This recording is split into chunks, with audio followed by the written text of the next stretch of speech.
Good morning, welcome back. Como é que vocês estão, meus amores? Então, sétimo ano, como é que foram as vacations de vocês? Como é que foram aí as férias? Me contem. Manda um áudio pra mim, gente. Conversa comigo um pouquinho, eu quero saber de vocês, como é que vocês estão. Depois desse mês inteiro, então, de férias, a gente vai voltar às nossas aulas agora, ainda no modelo EAD, por pouco tempo, tomara. E eu queria saber como é que foram as férias de vocês. Me conta. Manda um vídeo pra mim, ou então manda um áudio falando como é que vocês estão, como foi esse mês de férias um pouco esquisita, que ninguém podia sair muito, ninguém podia viajar, nem muita coisa do gênero. Mas aí, gente, eu gostaria de, primeiramente, falar que eu tô com muita saudade de vocês. Eu espero que esse tempo acabe logo, pra gente poder voltar às nossas aulas todas as quartas-feiras. E falando em aula quarta-feira, eu tenho alguns avisos para dar antes do início da aula. Espera aí um pouquinho. Só que, para isso, eu quero trazer o tema dessa aula de hoje, gente. As nossas aulas elas vão funcionar da seguinte forma. Então, deixa eu mostrar aqui o aviso para vocês, rapidinho. Os avisos são o seguinte.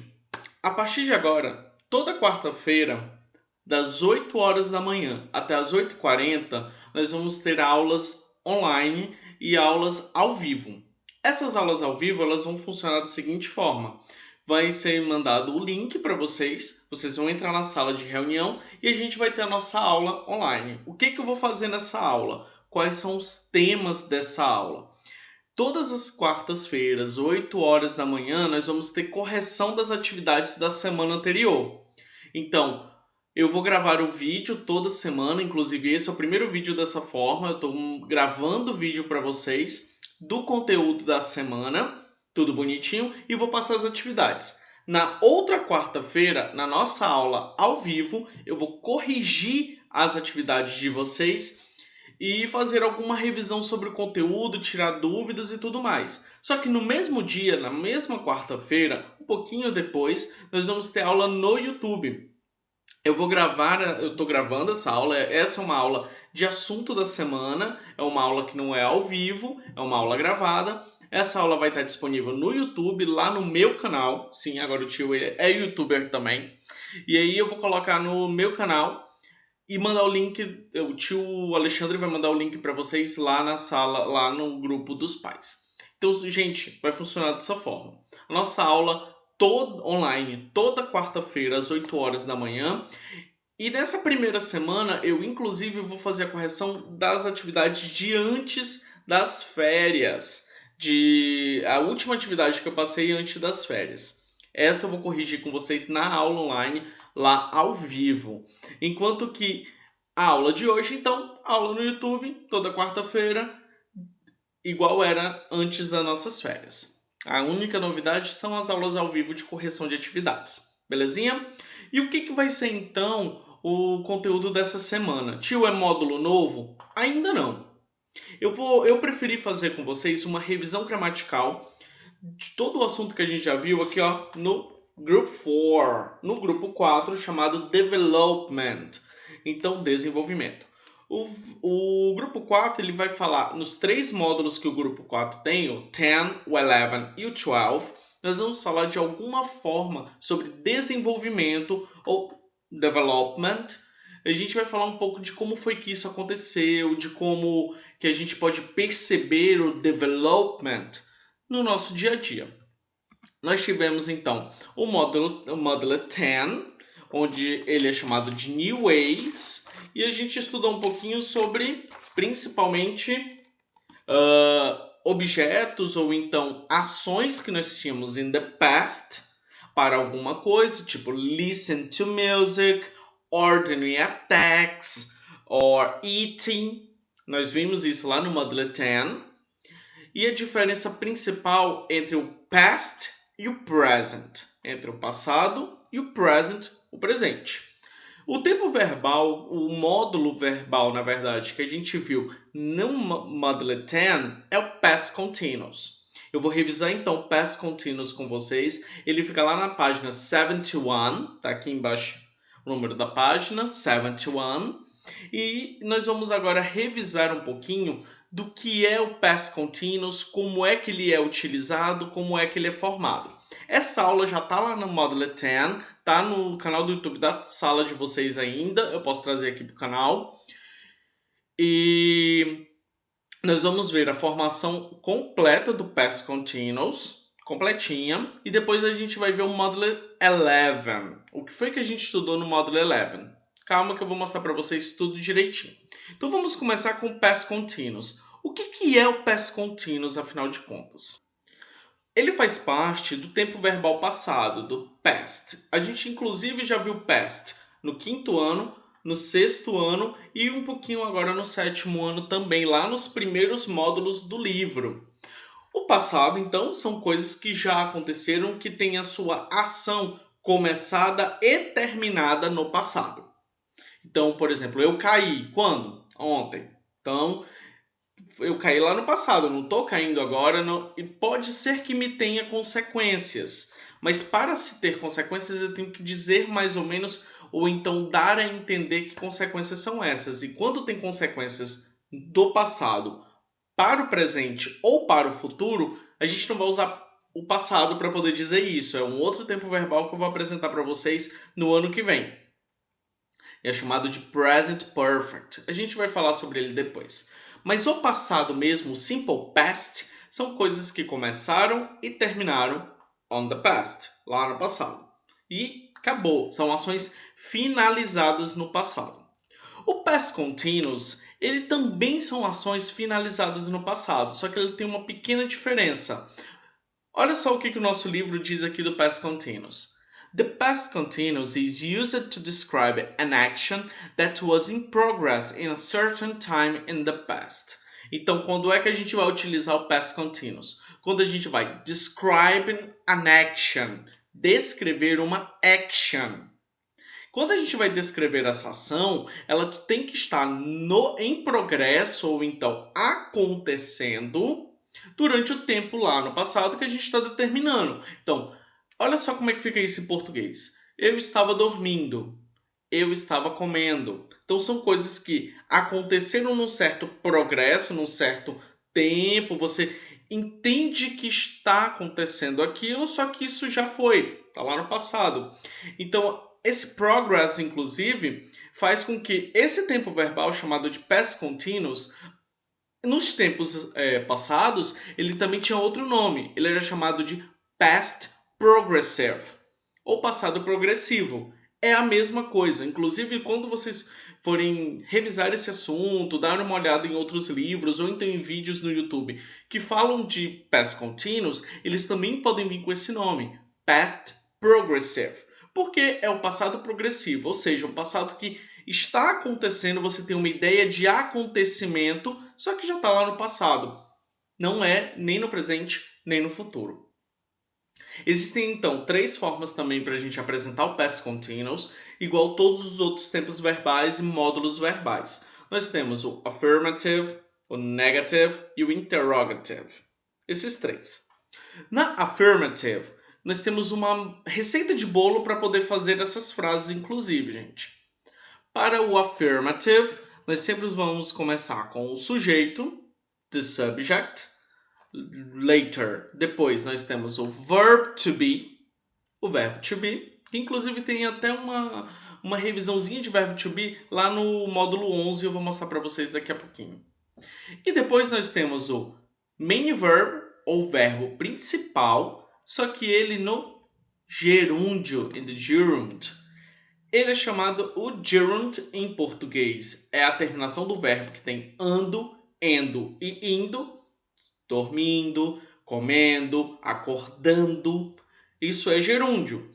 Em inglês, esse ando, endo, indo e às vezes ondo também tem em português.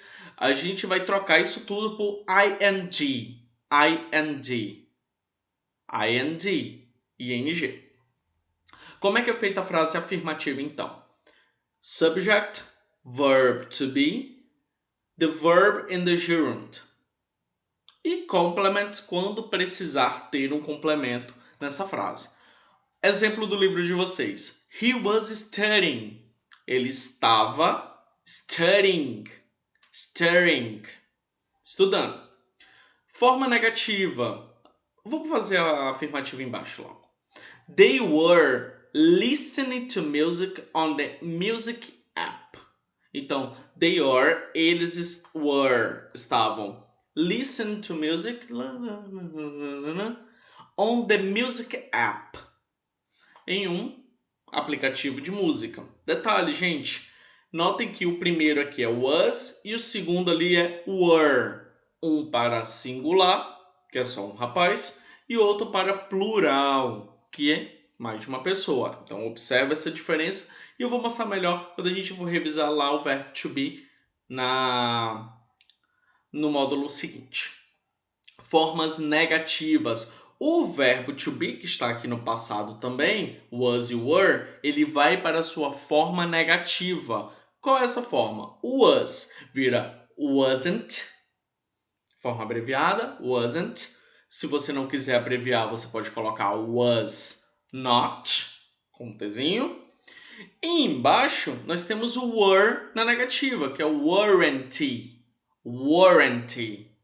Was vira wasn't e o were vira warranty. Olha aqui a diferença, acompanha o mouse comigo. Was vai virar wasn't na negativa e o were vira warranty na negativa. Detalhe, gente, o restante da frase fica igual. Então, olha a negativa da primeira frase.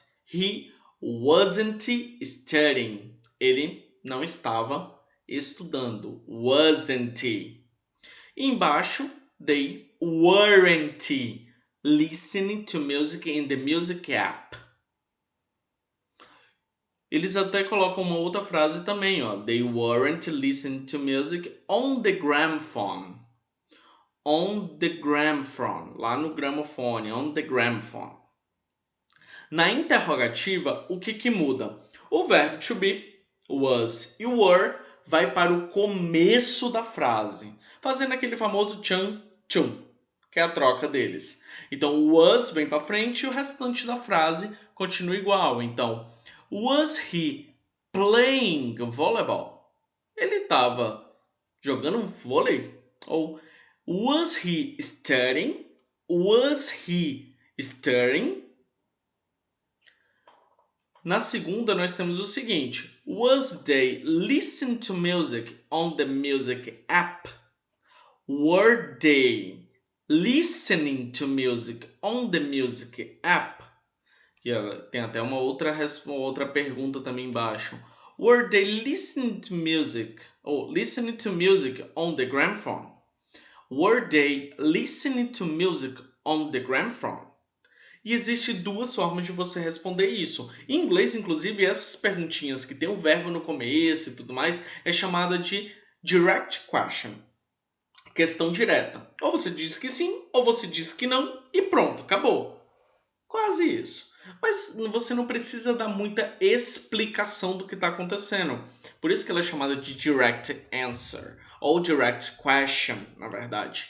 Porque é uma pergunta direta, é sim ou não. E aí a resposta fica yes, he was, sim, ele estava, ou no, he wasn't, ou não, ele não estava. Embaixo fica yes, they were, sim, eles estavam, ou não, eles não estavam. No, they weren't. Embaixo nós temos também uma explicação, ou então uma diferenciação, acho que fica muito melhor isso. Uma diferenciação entre duas palavrinhas para poder denotar se essa frase ela está no past ou no past continuous. Detalhe, a gente utiliza muito o past continuous para poder falar de coisas que estavam acontecendo no passado e quando uma coisa ela acontece antes de outra também no passado. São dois acontecimentos no passado, só que um aconteceu antes do outro. Então, por exemplo, eu derramei o copo com água, mas para eu poder derramar esse copo com água, eu tenho que encher o copo com a água. Então, eu enchi o copo com a água e depois eu derramei a água que estava no copo. Porque ela não foi pro copo sozinha, né? Então, para isso, nós vamos utilizar when e while. Quando a gente vai utilizar cada um deles? E o que significa cada um deles? Eles, além de serem pronomes interrogativos, que a gente já viu inclusive lá no ano passado, e relembramos um pouquinho esse ano, a tradução fica a mesma, gente. When é quando e while é enquanto. Vamos utilizar o when sempre que o próximo verbo for no passado simples. Olha a frase. They were trying to make a cake when their mother arrived. Vejam o último verbo. Nós temos aqui. Segue o mouse de novo. O when, que ele está em negrito. E o verbo que vem depois, a próxima palavra que é um verbo, é o arrived, que é chegar. É o verbo chegar, que está no passado, e fica arrived, que significa chegou. Então, quando eu utilizo when, o próximo verbo que aparecer, quando aparecer, ele tem que estar no passado simples. Simple past. Então, olha só. Notem que se fosse o while, isso não aconteceria. Mas o when, o próximo verbo tem que estar no passado simples. Tio, não poderia ser o passado contínuo que a gente está vendo agora? Não, não poderia. Por isso que é um dos pontos mais importantes para a gente observar, gente. Que quando a gente utiliza when, o próximo verbo que aparecer, ele precisa estar no passado simples. Olha o que significa essa frase. They were trying to make a cake. Eles estavam tentando, passado contínuo, estavam tentando fazer um bolo quando a mãe deles chegou. Passado simples. A utilização do while na outra frase é a seguinte. Quando tem o while, o próximo que aparecer, o próximo verbo que aparecer, ele tem que estar no past continuous. Então, while they were trying to make a cake, comma, their mother arrived. Enquanto eles estavam tentando fazer um bolo, a mãe deles chegou. E tem uma vírgula, uma comma, no lugar onde seria o when, inclusive, lá na frase de cima. When it's after following by a simple past, and while is usually followed by the past continuous. Então, when ele é utilizado quando o verbo que vai segui-lo, né, é o past, o simple past, e o while ele é utilizado quando o próximo verbo for past continuous. Então vamos relembrar isso. When ele é seguido de um verbo no passado simples e o while ele é seguido num verbo no passado contínuo, ok? Uma da forma de diferenciação entre o past continuous e o simple past em uma frase. Vocês podem ter essa dica, inclusive, na hora de que estiver respondendo as nossas questões. Lá na página do Grammar Summary de vocês, deixa eu colocar aqui, deixa eu mostrar para vocês.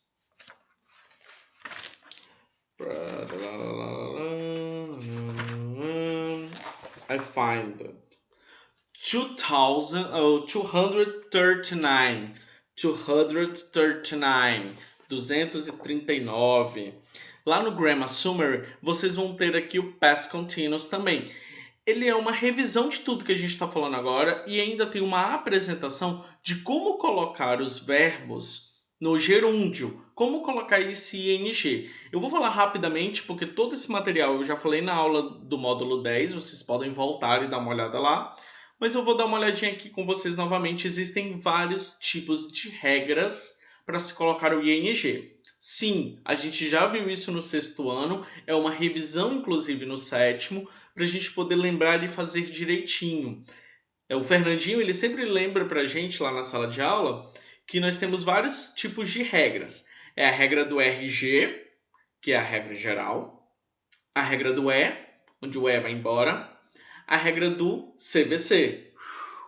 Não é a agência de viagem, gente. CVC é consoante, vogal, consoante. Quando o verbo ele termina nessa modalidade, consoante, vogal, consoante. Não é quando ele começa, é quando ele termina desse jeito.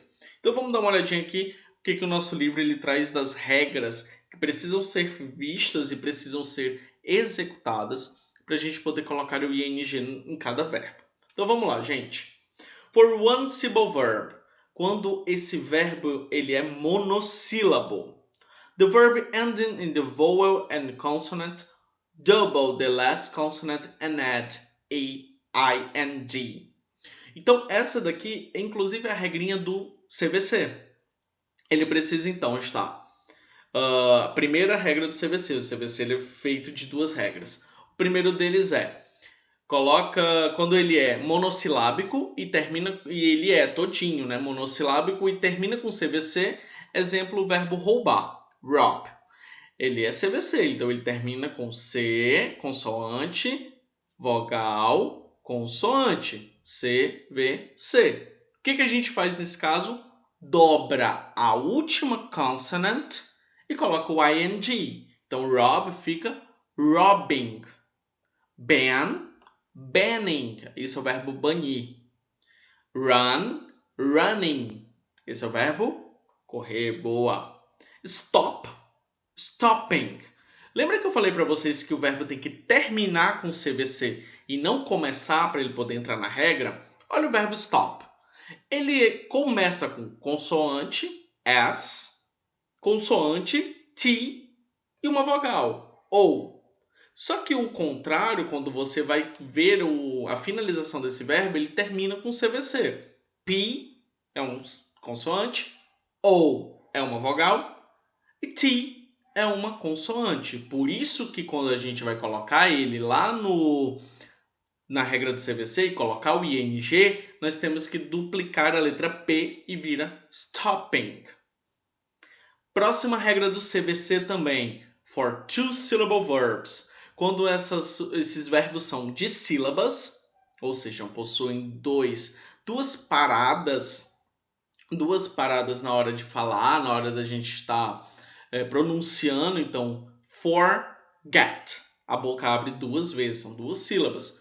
Forget, que é o verbo esquecer. Regret. Regret, verbo regressar. O que a gente vai fazer nesses casos? Se ele termina com CVC e a última sílaba, a segunda sílaba, ela for a tônica, ela for a sílaba do stress, a tônica, a gente vai dobrar a última consoante e colocar o ing. Exemplo, o próprio verbo forget. A gente fala forget, então o get é a sílaba tônica. A pronúncia do verbo não é forget, forget. Não, é forget. Como get, que é a última sílaba, ela é a tônica, então nós vamos repetir o T e colocar ing. Tio, e se a sílaba tônica, na verdade, fosse o for? Não repetiria a consoante e colocaria o ing direto. Ele ia entrar lá na regra geral. A regra geral é só colocar o ing, pronto, acabou. Mas aqui a gente está vendo CVC. Segundo exemplo, regret. O verbo regret, regressar, ele também tem a sua sílaba tônica na última sílaba. Regret, regret, regret, regret. Não é regret, é regret. Com isso, ele também vai dobrar a sua última letra, a última consoante e colocar o ing. Ele fica regretting. Próximo verbo, begin, começar. A gente não fala begin. O verbo ele é dito begin. O gin é a sílaba tônica. Por isso que o n ele é repetido e colocado o ing. Fica beginning, beginning. O próximo, upset, é o verbo chatear. Upset, upset, upset, upsetting, upsetting. Ok? Próximo aqui do meu lado é o, regra geral, o RG, só largar o ing no final do verbo, tranquilinho. Por exemplo, o verbo drink, cook, watch e go. Eles na sua forma do gerúndio vão ficar drinking, cooking, watching, going. Ok? Tio, parece que você não fala o G no final desses verbos. Realmente, gente, o G ele não é dito. Ele fica unvoiced. Ele fica sem a pronúncia dele, na verdade. O G ele é escrito, ortograficamente ele está correto, mas na hora de falar, a gente meio que exclui ele da nossa lista de fala. Ele fica drink, cooking, watching, going. Going. Não going. Going. Ok?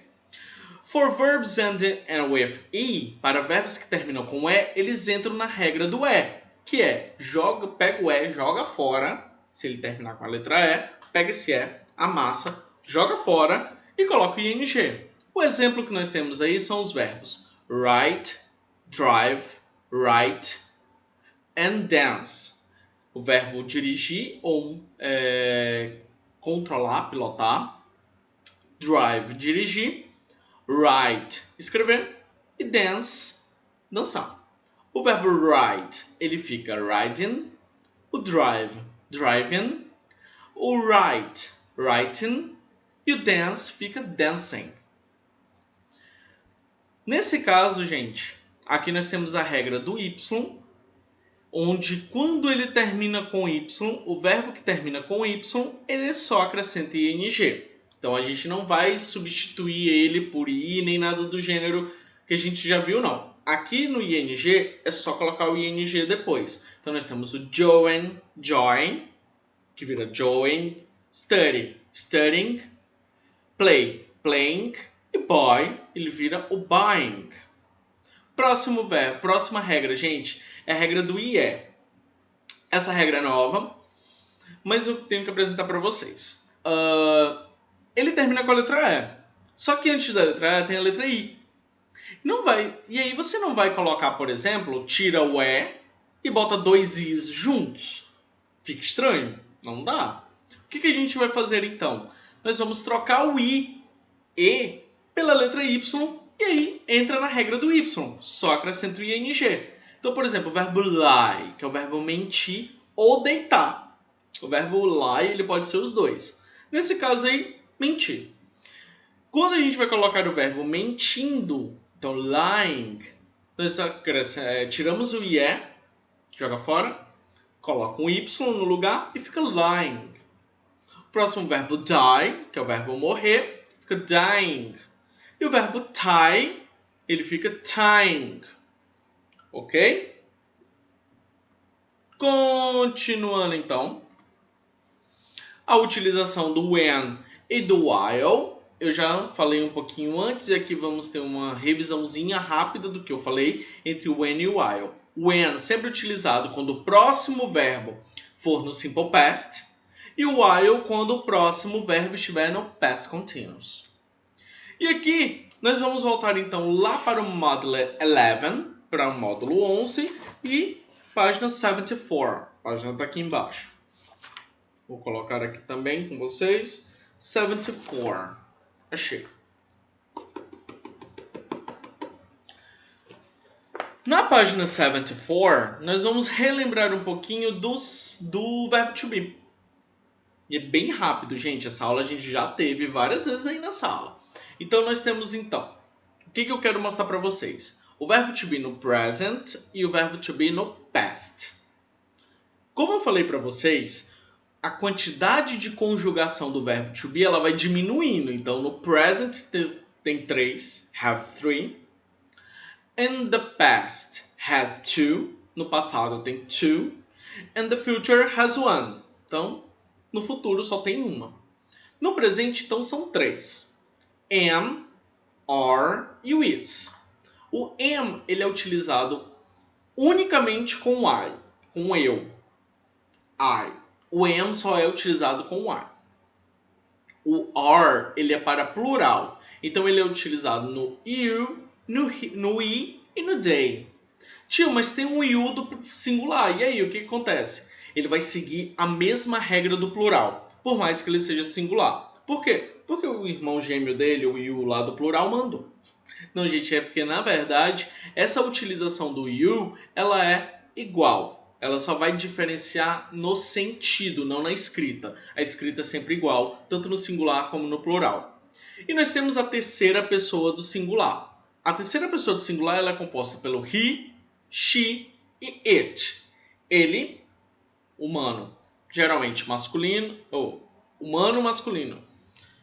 She, humana, feminino, ela. E o it para coisas ou animais, ele ou ela, independente. Pode ser utilizado o it para pessoas? Pode, mas esse é um outro ponto que eu vou mostrar para vocês numa aula seguinte. Regrinha básica do verbo to be no passado. Quando ele no presente é am ou is, então, quando o sujeito ele é eu, I, ou he, she, it, ele vai mudar para was. E quando for plural, que era utilizado o are antes, ele vai virar were. Não é were não, viu? Já vi gente falando were. É were. Were. Lembra que esse é no final da frase, ele quase não é falado. Então, na cabeça de vocês escreve com é, mas agora bota o dedo aí no vídeo de vocês e tampa a letra E. Pronto. Agora fala were. Termina no R, vai. Were. Very good. E nós vimos então nosso último tema gramatical da nossa aula do módulo 11. Nós vimos a utilização do dare to be. Tio, o que é isso? Dare plus to be, dare mais o verbo to be, ele significa e ele traz como significado e como sentido o verbo existir no português. Então, por exemplo, existe um livro na minha mesa. Existem 4 livros na minha mesa. O verbo existir é o verbo haver no sentido de existir alguma coisa, podendo ser utilizado tanto na afirmativa, quando existe, como na negativa, quando não existir. O verbo existir em inglês ele vai ter uma pequena diferenciação, que é a utilização do there mais o verbo to be ou no presente, ou no passado, ou no singular, ou no plural. Então vamos lá, para o presente. Então, there to be in the simple present using to say that something exists or doesn't exist. Então, o there to be no singular e no plural utilizado no presente, ele vai ser usado quando quiser dizer que existe ou não existe alguma coisa no presente. Então, exemplo, there is, singular, presente, there are, plural, presente. Olha os exemplos que estão aqui do lado de vocês. Na afirmativa, no affirmative, there is only one library in my city. Então, existe somente uma biblioteca na minha cidade. Negativa. There isn't only one library in my city. Não existe apenas uma biblioteca na minha cidade. Interrogative. Is there only one library in my city? Existe somente uma biblioteca na minha cidade? Detalhe, gente. Quando for fazer a interrogativa, nós temos a troca também deles dois. Então, o there is, o is vai para frente e fica is there. Isso também é uma direct question e ela pode ser respondida de duas formas, ou yes ou no. Então, yes there is ou no there isn't. No plural, nós vamos utilizar mais ou menos a mesma estrutura, trocando o is pelo are. Olha a afirmativa. There are many people on the street. Existem muitas pessoas na rua. Negativa. There aren't buses in the street. Não existem ônibus na rua. E a interrogativa. Are there many people on the street? Existem muitas pessoas na rua? Não deveria, né, gente, hoje em dia. Mas, e as respostas elas podem ser também de duas formas. Yes, there are. Sim, existem. No, there aren't. Não existem. Também são direct answers. Respostas diretas. Bem rapidinho, bem é isso, pronto, acabou. Não precisa de muita explicação da sua resposta. Para o passado, quando é que o dare to be ele é utilizado? In the simple past is used to say that something existed or didn't exist. Então, ele é utilizado quando eu quero dizer que existia no passado ou não existia no passado. ok? Quando é que a gente vai utilizar o verbo to be no passado? Quando a gente vai falar de alguma coisa que existia ou não existia também no passado. Os exemplos estão aqui do lado e eu vou passar para vocês. Por exemplo, no singular nós vamos utilizar o there was. No lugar do there is, que era singular, agora é passado. Então, there was, there were, there was, there was. No plural nós vamos utilizar o there were, there were, there were, there were. Rapidão parece que some, né? Algumas sílabas. There were. Então, para a afirmativa. There was an old house in my street. Então, existia an old house. Uma casa antiga na minha rua.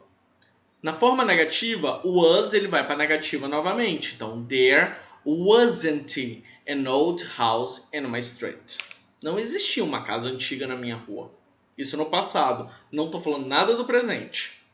E a forma interrogativa também nós temos a inversão da posição do there e do was. O was ele vai para frente agora. Então, was there an old house in my street? Existia uma casa antiga na minha rua? As respostas também são respostas diretas. Yes, there were. No, there wasn't. Yes, there was. No, there wasn't. Ok? Para o plural, como é utilizado? Nas frases afirmativas, a gente utiliza da seguinte forma. Olha o exemplo. There were different horses carriage in the past. Existiam diferentes carruagens de cavalo no passado. Olha a frase negativa agora. There weren't many cars in the past. Não existiam muitos carros no passado. E a frase interrogativa também nós temos a inversão do there e do were. Começa agora com were e ele vai ser feito, e a frase exemplo é a seguinte. Were there different horses carriage in the past? Existiam diferentes tipos de carruagem no passado? Perguntinha direta, direct question, então ela exige uma resposta direta, direct answer. Então qual vai ser a direct answer dessa pergunta? Yes, there were. No, there weren't. Yes, there were. No, there weren't. Ok, galerinha? Por hoje é isso. Essa é a nossa revisão um pouquinho mais rápida, um pouquinho menos detalhada do que a nossa aula tradicional. Eu espero que vocês tenham gostado. Qualquer dúvida nós vamos tirar na nossa aula online, ao vivo, que vai ser toda quarta-feira às 8 horas da manhã. Um beijo grande, galera. Tô com muita saudade de vocês. Espero vê-los logo. And bye bye!